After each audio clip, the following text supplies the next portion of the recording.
ភ្នំទេសភាពវាលធំបៃតងពេញភ្នំស្រស់បំប្រងណាស់ផ្លូវកោងវងឆ្លងកាត់ជម្រាលបេះដូងបងស្រួលពេលបានមកលេងអូនឃើញផ្ទះតូចជួជាប់គ្នានៅកណ្ដាលវាលដូចសួនសុបិនស្មៅបៃតងខៀវព័ទ្ធជុំវិញមើលហើយចិត្តអូនស្ងប់ស្ងាត់ណាស់បងធ្វើដំណើរឡើងភ្នំឆ្ងាយទៅរកកន្លែងឈ្មោះស្បៃពពកខ្យល់ត្រជាក់បេះដូងបងស្រួលអូនក៏ចង់ទៅដូចបងដែរស្ដាប់ហើយចិត្តអូនរំភើបណាស់មានពកហោះលើភ្នំដេដាំងដូចគំនូដែលគេគូឡើងស្អាតខ្យល់ភ្នំមណ្ឌលគិរីបក់ត្រជាក់បេះដូងយើងទាំងពីររំវងជុំគ្នាក្រោមមេឃពពកស្នេហ៍កើតឡើងមិនដឹងខ្លួន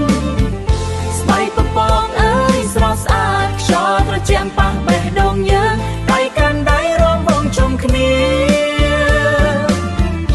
នៅលើភ្នំស្នេហ៍មិនចង់ចុះផ្ទះស្អាតស្ងប់ស្ងាត់នៅលើវាមានផ្លូវចូលចេញរៀបចំស្អាតឈប់ឡានមើលទេសភាពឆ្ងាយដូចបានឃើញស្រុកសួរលើដីមើលទៅឆ្ងាយស្ងាយមានភ្នំជួពពកស្រស់បំប្រងលើមេឃខៀវបើមានបងនៅក្បែរអូនបន្ទប់ស្អាតសេវាកម្មល្អអង្គុយមើលព្រៃបៃតងឆ្ងាយអាងទឹកខៀវស្រស់បំប្រងណាស់មានផ្លូវដើរចុះឡើងតាមជម្រាលភ្នំ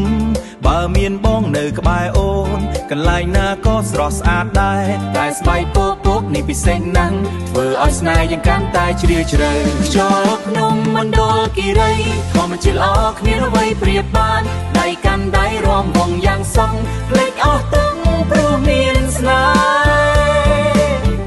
ស្បៃពពកអើយស្រស់ស្អាតមេឃពកលើភ្នំខៀវស្រងាត់រំវងយើងមិនចង់ឈប់ទេ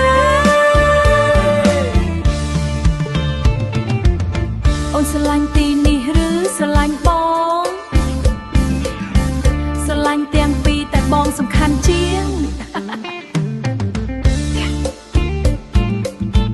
មណ្ឌលគិរីខ្យល់ត្រជាក់ស្នេហ៍កើតឡើងនៅទីនេះស្បៃពពកកន្លែងស្នេហ៍មកម្ដងហើយចង់មកម្ដងទៀត